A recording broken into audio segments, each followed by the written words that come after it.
What's going on, guys? Welcome back to a brand new video and welcome back to what will their stats be. This is where I try to pretty much guess what a fighter's stats will be in ESports Boxing Club. Now, I done Canelo, I done Wilder, I done Loma, I done Terence Crawford, and I done Muhammad Ali. And so far, you guys seem to really enjoy them. I haven't done, the last one I done was Terence Crawford, and I haven't done it for a little over a month now. And I've had quite a few requested from Shakur to Roy Jones Jr. to Tyson Fury to Amir Khan, Kell Brook, and I thought, you know what, I'll try and do one every 10 days, maybe twice a month, 3 times a month, something like that. These take a lot of work, so please drop a like and then subscribe if you want. As always, guys, I'm not going to get them 100% right. You know, it is just my thoughts. You guys may agree, disagree in some areas, but that is what it is. So without further ado, guys, let's get into what will Shakur Stevesons' stats be in ESports Boxing Club. Now, of course, Shakur Stevenson is the WBO Super Featherweight Champion of the world at 17-0 with 9 KOs.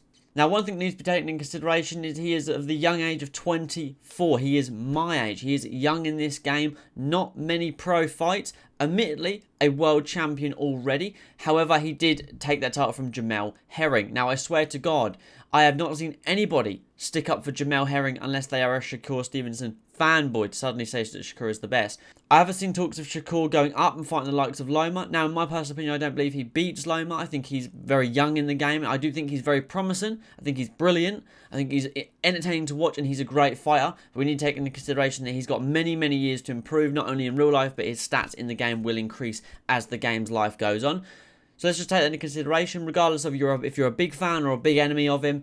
Let's try and be unbiased and let's get into his stats. So we're all familiar with this screen. We saw it quite a while ago. This is the Boxer Creator stats, and we have 6 sections here: vitality, stamina, speed, defense, strength, and heart. Then above it we have those 6 overalls of each stat, and then we have a total overall on the right.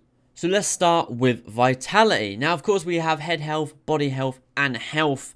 Now, have we seen Shakur Stevenson hurt? As far as my knowledge goes of watching him, admittedly, I've only watched about 6 or 7 of his fights. I didn't obviously know him before he was that 10-0, 9-0 point.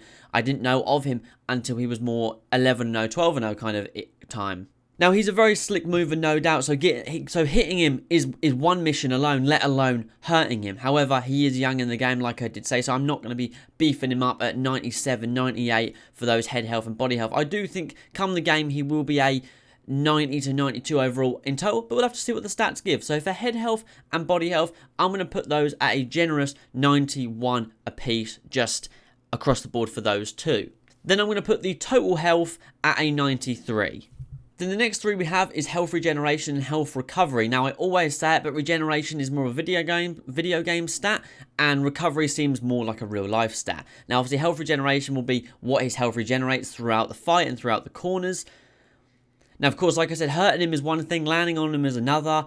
So it's tough to know when someone like this, someone young, you know, not many fights in the pro game, especially not against a top-level competition, how do they act when they're hurt? You know, we could see him in his next fight, for example, get tagged, get hurt, and never recover, and then we know his stats. However, we've not seen that from him. So for just health regeneration and health recovery, I'm going to go with a 90 apiece. And then we go on to injury resistance. Now, he's young, he's supple. Come on, guys. You know, if you guys are above the age of 30, I'm sure you guys are feeling pains in your knees. I'm sure if you're over the age of 20 these days, we all have back pains for some reason. We all sleep fucking funny, even though all we do is sit in our chair and play video games. Maybe that's part of the problem. But, you know, he's a fit 24-year-old. He is young. You know, he is in incredible shape. So injury resistance, I'm going to put that at a 95 because, you know, I just don't see, I've not heard anything of him getting injured, him pulling out of fights because of like a broken hand or ripped muscles or nothing like that. You guys have to correct me if I'm wrong there, but so far I've not seen anything that would lead to him having a low injury resistance, especially not in a fight.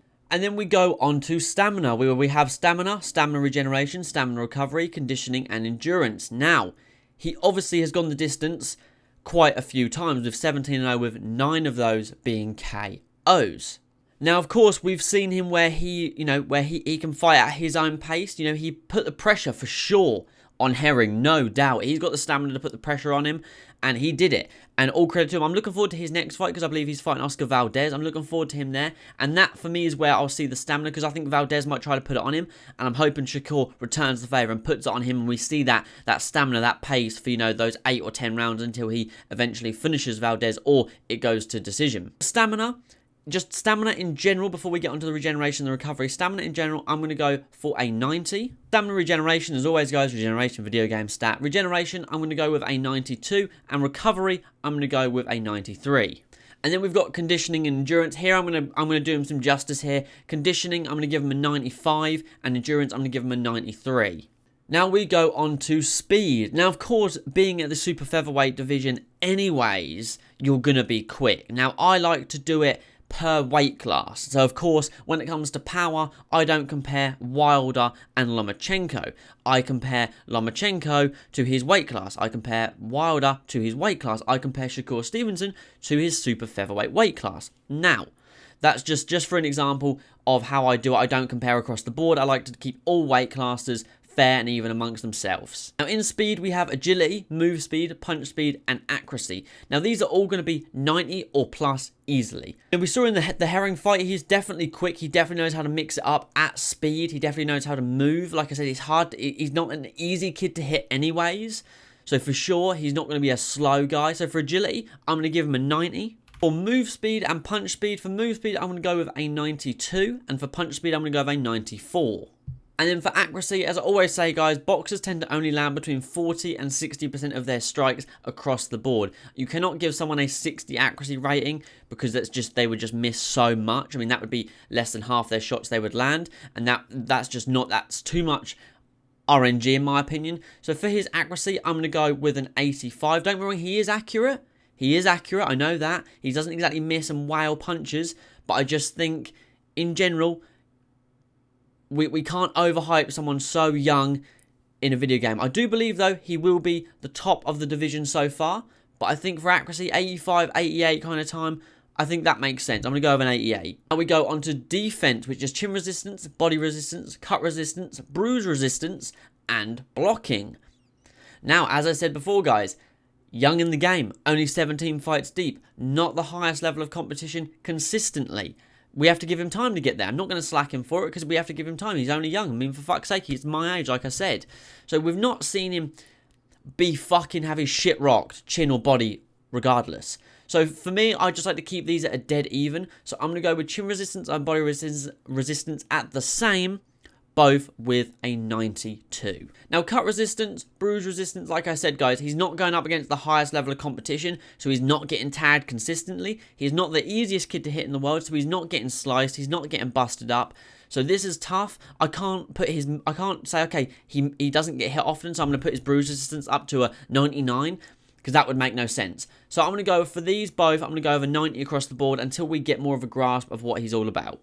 And I more mean, you know, if there's a fight where he takes tons of punishment, still pulls out the bag, but he doesn't get cut, then we know that his cut resistance will eventually go up as the game progresses. And the last one is blocking. Of course, all these boxers wearing, you know, these 8-ounce, 10-ounce gloves, whatever it may be, in sparring, you know, you got the 16-ounce gloves. Their blocking's always far better than, say, an MMA fighter. And as I've been saying, Shakur's not the easiest kid to hit. I think for things like this, you know, where I keep going back to it because we've not seen him fight the highest level of competition. We've not seen him need to use a real, you know, tight block where he's in the corner and he's using his block efficiently. He just uses it to keep himself safe at the moment. So for me, I'm going to put his blocking at a 90. Now we go on to strength, which is the biggest category, and that is left-hand power, right-hand power, jab, hook, uppercut, and straight modifiers, as well as KO power. So this is where we get to look a bit more at his record and what he has achieved. So 9 KOs across 17 fights.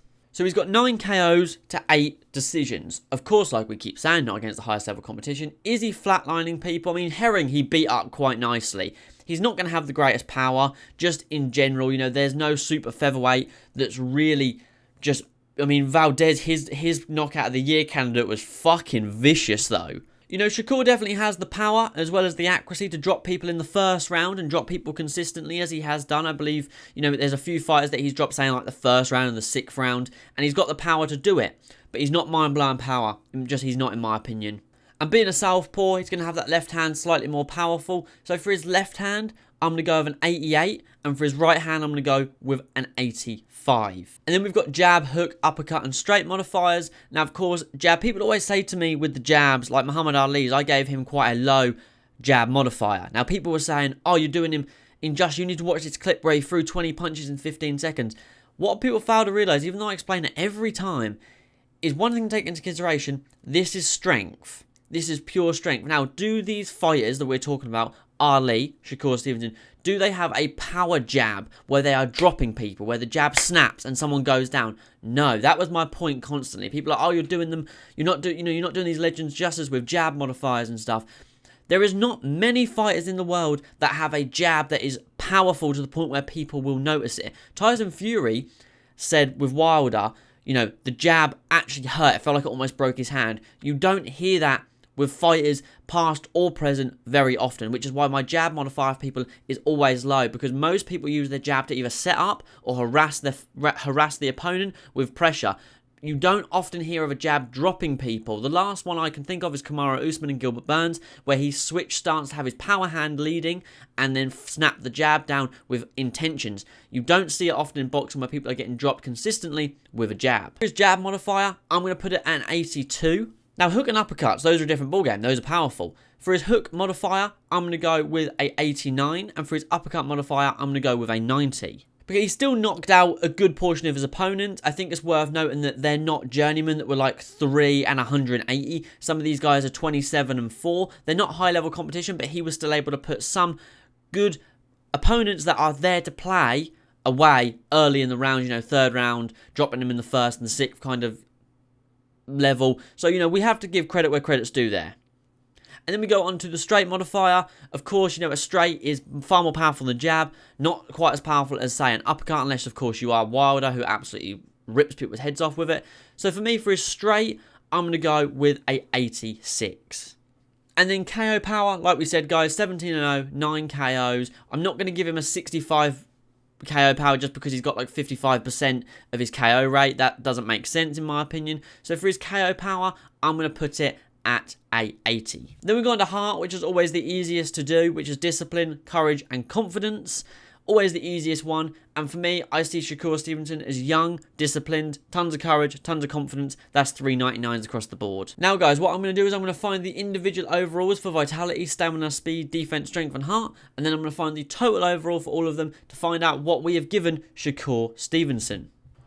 Alright guys, so through some very fun math, I always enjoy this part and I love making these videos. We have got the overalls, and that is vitality at 91, stamina at 92, speed at 91, defense at 91, strength at an 85, and heart, of course, at a 99, which gives us a total overall with all of those numbers for Shakur Stevesons, a total overall, in my opinion, of a 91. It was actually 91.4, but 91 nonetheless. Now, you guys have to let me know if you disagree or agree. Often it comes out that people will say they agree with the 91, however, they believe I should have, for example, increased the strength and lowered the speed or something like that. So feel free to let me know in the comments down below. Of course, I tried to remain completely unbiased during all of this. Maybe I was too generous, maybe I was too mean, but that just happens, I'm a big Canelo fan, but even someone said that I was being too mean on Canelo. I mean, come on, guys. Me being mean on Canelo, I fucking love that guy. But let me know who you guys want to see next. I'm thinking Roy Jones Jr., Tyson Fury next, and then maybe we'll jump back in with another old school legend. But you guys have to let me know what you think in the comments down below. Thank you as always for watching. Please don't forget to leave a like. These videos take so much fucking work to put together, and I really appreciate it. I do have tons of fun though. I really do actually. But thank you as always, and I'll catch you guys in the next one. Peace.